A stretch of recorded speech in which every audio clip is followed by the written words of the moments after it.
Property investing, should you buy in your personal name or through a limited company? It's one of the most important decisions you'll make as a property investor, and the choice could mean thousands in tax savings, or costs you didn't see coming. Today we're going to break it all down and what it means for you in your pocket. Let's dive right in. When buying property, you've got two main options: buying it through your own personal name or buying it through a limited company. First up is personal ownership.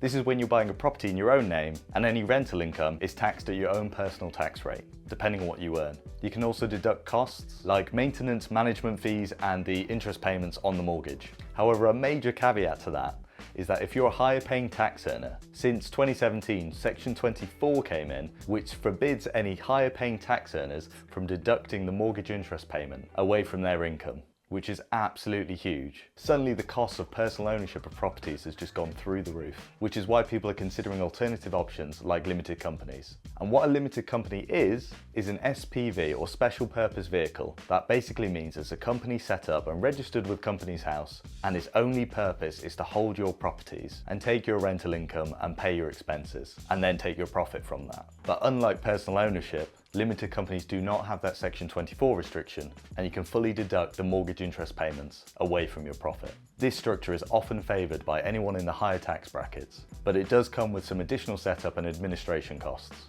Alright, before we jump in too deep here, I just want to caveat that I am not a financial advisor and I'm not an accountant. However, for the examples that I'm going to give, I have double checked them with my accountant first, but always speak to your own financial advisor or accountant before you make any decisions. So the easiest way to talk about personal ownership versus limited companies is to actually use an example and walk through it. And I'm going to use a fairly simplistic example. I'm going to say that you have a rental income of £12,000 annually. So that means your tenants are paying you £1,000 a month in rent. And for that property you own, you're going to have a mortgage payment too, ideally interest only. And so the interest only portion of it might be, for example, £6,000 a year, which is £500 a month. Again, I'm just making up an example here with some easy numbers so you can see the difference later. And on top of that, you have any costs, so maintenance, management fees, insurance for the property, and this may be, for example, £2,000 a year, which is pretty reasonable because estate agents tend to charge 10% for their management fee, so that's £1,200, and then there's £800 for maintenance and insurance for the entire year. And finally, that will leave you a gross income after the costs of £4,000. So that £4,000 has not had any tax applied to it. It is purely the income that's come from the rent that's coming in, minus any costs. So what does that mean for the owner of the property and how much tax would they pay on that? Well, we'll walk through some examples here, and I want to break it down into two main categories. What if you're a higher paying tax earner, so the 40% plus tax band, or you're a lower paying tax earner, so 20% or 30%. The main difference between the two is whether or not Section 24 applies to you. So within each category, I'm going to break it down into whether it's a personal ownership or a limited company ownership. And so the first number I want you to consider is what are the tax deductible outgoings based on this scenario. So if you're a lower taxpayer and you've bought the property for personal ownership, then your tax deductible outgoings are £8,000 because this is the mortgage payment that you're paying over the year and any cost that you have on top. So 6,000 plus 2,000 is £8,000. And the same goes for a limited company, right? £8,000 as well. And also if you're a limited company through a 40% tax earner, so £8,000. However, the main difference here is if you're a higher paying tax earner and you own the property yourself. Thanks to Section 24, the only tax deductible outgoing that you can consider now are the normal costs, so the maintenance, the management fee and the insurance. So in that scenario, £2,000.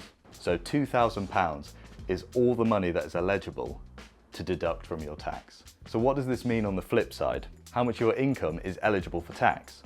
So in the cases of a lower paying tax earner owning it personally, that's £4,000. The same goes for a limited company, £4,000.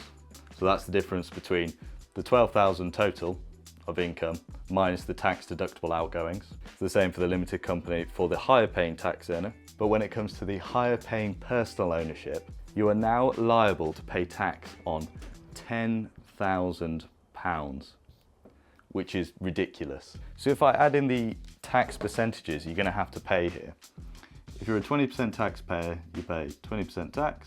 If you're 40% taxpayer, you pay 40% tax. If you do own it through a limited company, all profits of that limited company pay a 19% tax. And this is for the first £50,000 worth of profit a year.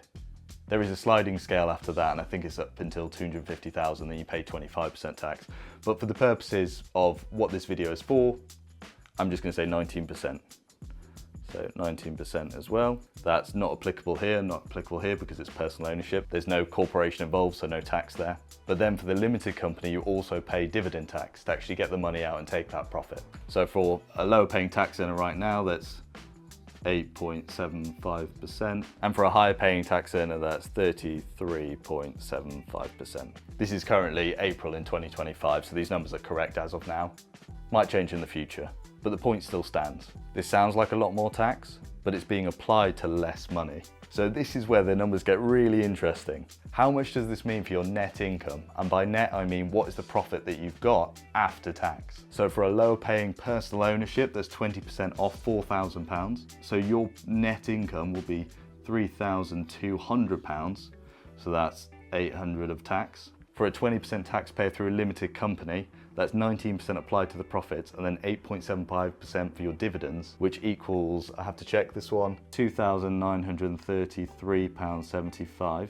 That would be your net income in that scenario. If you're a higher taxpayer running it through a limited company, with that extra dividend tax, you will take less net income, but that still results in a profit of £2,058. So you still take that profit and that goes straight into your pocket. But for the personal ownership for 40% taxpayers, in this scenario, and I promise you these numbers have been verified, you would take home a grand total of nothing. You will be paying 40% tax on £10,000, which is £4,000. And because your only gross income here is £4,000, the entirety of your gross income you're going to have to pay back out in tax. So you would actually take home £0 of net income, which is your profit. So that shows you that in the scenario of a higher paying tax earner, personal ownership can really cost you a lot of profit. And that's why for some people it makes so much sense to do a limited company. Now there are lots of caveats to limited companies too. For example, it's harder to get a mortgage, your interest rates will likely be a little bit higher, and there's a lot of admin around the accounting side of things, setting up the company, adding your shareholders, directorship, that kind of thing. But it's well worth it if you are already a higher taxpayer or you intend to be in the future. So overall, I would recommend looking into having a limited company for the ownership of your properties if you're a higher taxpayer, or you intend to be a higher taxpayer later. But if you are a lower taxpayer, 20 or 30% taxpayer, even less, and you don't intend to be the 40% taxpayer eventually, then just keep it in your own personal name, because you still make a higher profit, for example, £3,200 versus £2,933. So that's £267 lost by having it within a limited company. But a final advantage to the limited company is that you don't actually have to take your profits out. You can keep the profits within the company, only have that 19% tax applied year on year, and then reinvest that money, say, into more properties and take profit later. If you don't need the money now, it's well worth keeping it within the company, which is what I do, and I use it to buy further properties. And then finally, as a special mention, I want to talk about a director's loan. And basically, if you're setting up a limited company for the first time, with the intention of buying properties with it, you can actually loan yourself money to buy the initial properties and then pay yourself back without paying tax on that. It can only really happen when you're setting up the company, and there are certain limits to it before it becomes a benefit in kind issue. Again, an accountant can confirm. But if you loaned yourself the money and you're paying it back, that means you're not having to pay the dividend tax on it. So if you start paying yourself back for the money that you used to set up the company, the only tax you're going to have to pay is the 19%, which is £760. It's 19% of £4,000, £760, which after you take the money back out, would mean that instead you're taking out £3,240 until your director's loan is repaid. And again, this doesn't apply to personal ownership, it's limited company only, but it's a way that you can reduce the amount of tax that you're paying to use that money for further purchases. So there you have it, buying a property in your own name versus buying it through a limited company. That's the overall difference, and this scenario shows you just how much it can cost your profit if you're buying it through your own personal name and you are a higher taxpayer. The key takeaway, if you're a higher taxpayer, start looking at limited companies. If you're a lower taxpayer and you don't intend to be in the higher tax bracket eventually, then keep it in your own personal name for now. But speak to an accountant or a financial advisor and they can confirm for you. Thanks for watching. If you enjoyed this video, like, comment and subscribe. And if you want to hear more about how to find a property to invest in and how to work out whether it's a good deal or not, watch one of these videos that I'll link over here. Also, feel free to drop any thoughts or questions in the comments below. I'd love to hear your experience. Until next time.